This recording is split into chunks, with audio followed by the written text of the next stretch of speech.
हम खबर आपकी स्क्रीन पर लेकर आते हैं। एनपीएस स्कीम के इक्विटी निवेश को लेकर हमारे सहयोगी अनुराग शाह ने पीएफआरडीए के चेयरमैन दीपक मोहंती से खास बातचीत की। आइए सुनते हैं इस बातचीत का प्रमुख अंश। जो एनपीएस स्कीम है ये इक्विटी और डेट का मिक्स स्कीम है। अभी जो है फिलहाल जो आपने बोला कि हमारा पास 11 लाख करोड़ जो कॉर्पस है उसमें इक्विटी 17% है। सो उसके मतलब कि 1.8 lakh crore close to that is in equity.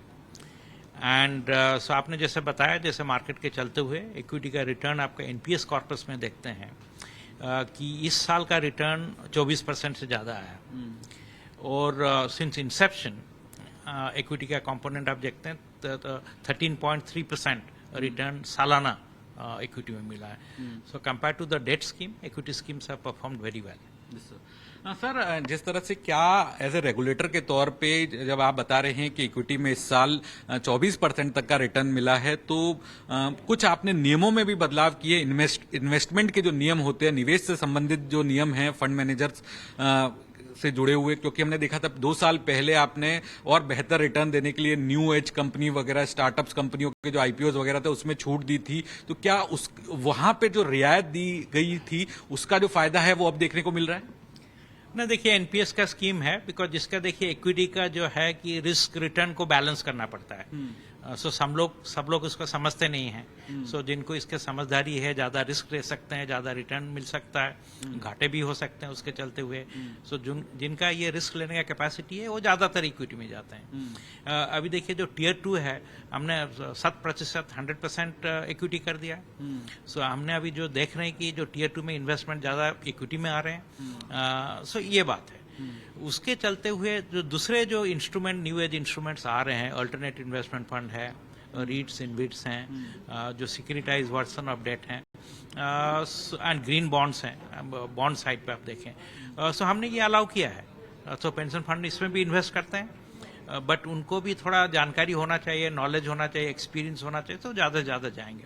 सो हमने जो अपना इन्वेस्टमेंट का जो गाइडलाइंस जो चेंज किया, सो उसमें हम उनके कुछ प्रतिशत इस सब चीज़ में इन्वेस्ट करने का अलाउ किए हैं। सो अभी जो इन्वेस्टमेंट है वो उस जो लिमिट दिए हैं उसका अंदर ही है। बट सब तरह का जो इंस्ट्रूमेंट मार्केट में आ रहे हैं हम एनेबल किए हैं कि पेंशन फंड उसे कर सकते हैं, तो उसका जो फायदा होता है उसका लाभ ले सकते हैं।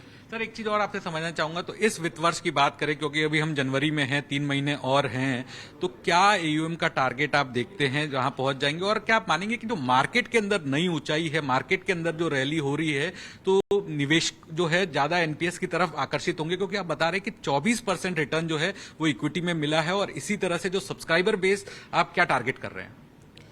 अभी जो है कि सब्सक्राइबर बेस जो है कि जो एनपीएस में है, तो हम 13 लाख ये फाइनेंशियल ईयर में हमने टारगेट रखा है।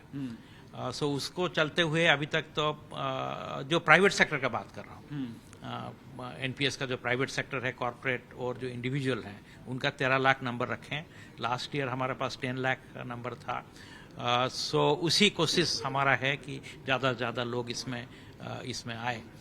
और कॉर्पस का बात आपने जो किया कि जिस तरह का भी ये तो मार्केट कैसे परफॉर्म करती है उस पर डिपेंड करता है। और जैसे मार्केट चल रहा है तो हमारा उम्मीद है कि एटलीस्ट तो 12 लाख करोड़ हम मार्च चलते हुए उसको अचीव करेंगे कॉर्पस का।